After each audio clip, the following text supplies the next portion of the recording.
Nabi berpesan, dan pesan ini berlaku untuk rombongan dan semua orang Nasrani sampai akhir zaman.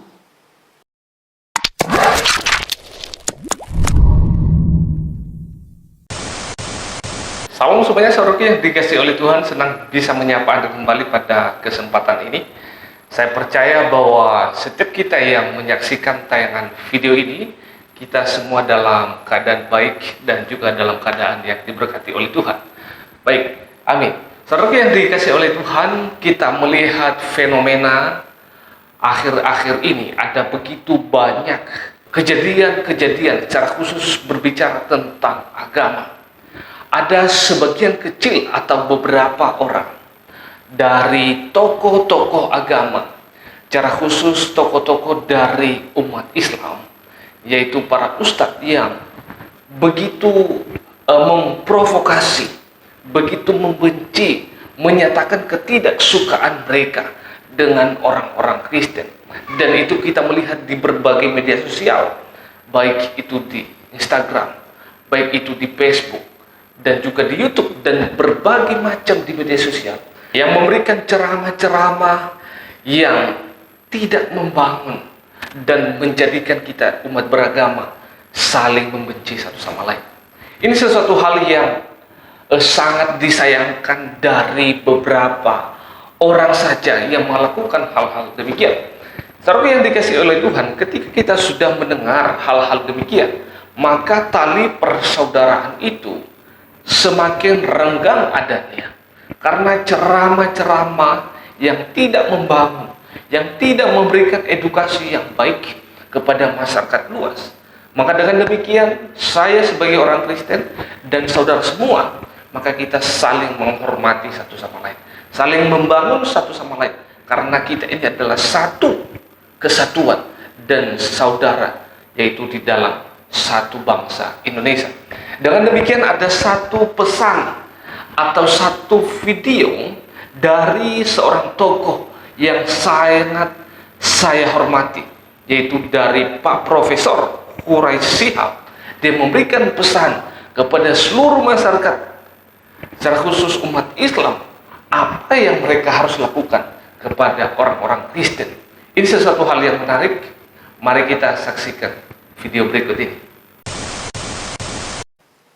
Nabi berpesan bahwa kalau seandainya, dan pesan ini berlaku untuk rombongan dan semua orang Nasrani sampai akhir zaman. Di teksnya itu, bisa dilihat di Google. Teksnya itu berkata apa?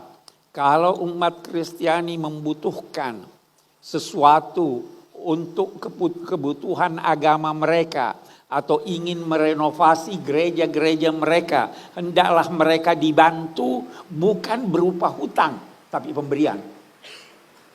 Ada itu. Kalau seandainya ada seorang Muslim yang ingin menikahi seorang wanita Nasrania, maka dia boleh menikahinya dengan syarat, tidak memaksanya, dan dengan syarat harus seizin keluarganya. Dan kalau dia telah menikah, maka tidak boleh diganggu gugat ajaran agamanya. Dia dipersilahkan untuk melaksanakan ajaran agamanya. Itu yang diajarkan Nabi. Sampai akhir zaman, Bi. Sampai akhir zaman, sampai sekarang dan yang akan datang. Abi membawa itu, teksnya tadi lihat. Ada bawa teksnya. Ya. Perjanjian. Ini naskah janji Rasulullah Muhammad SAW dengan penganut agama Kristen. Perjanjian Najran ini disebut. Ini agak panjang teman-teman. Mana yang penting Abiku? Yang penting ini tadi sebagian. Ya. Buat para penganut agama Nasrani, bila mereka memerlukan sesuatu untuk perbaikan tempat ibadah mereka atau satu kepentingan mereka dan agama mereka, bila mereka membutuhkan bantuan dari kaum muslimin, maka hendaklah mereka dibantu, dan bantuan itu bukan merupakan hutang yang dibebankan kepada mereka, tetapi dukungan kepada mereka dan anugerah dari Allah dan Rasulnya buat mereka. Tidak boleh seorang Nasrani dipaksa untuk memeluk agama Islam. Mereka hendaknya diberi perlindungan berupa kasih sayang dan dicegah segala yang buruk yang dapat menimpa mereka kapanpun dan dimanapun. Demikian janji Rasulullah Muhammad SAW. Tetapi jangan berkecil hati bagi Anda yang merasa bukan dari keturunan bangsa Israel, atau Anda berasal dari bangsa manapun yang ada di dunia ini. Ada kabar baik untuk Anda pada hari ini. Ada kabar gembira untuk Anda yang boleh mengubah hidup Anda, memberikan engkau damai sejahtera, dan yang paling penting adalah memberikan engkau jaminan hidup kekal. Siapa dia?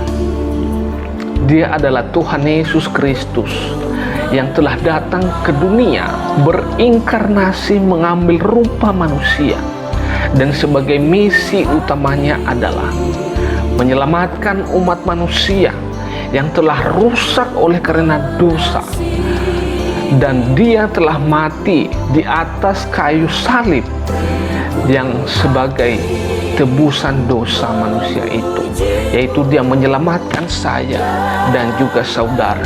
Maka dengan itu percayalah kepadanya, terima dia sebagai satu-satunya juru selamat Anda.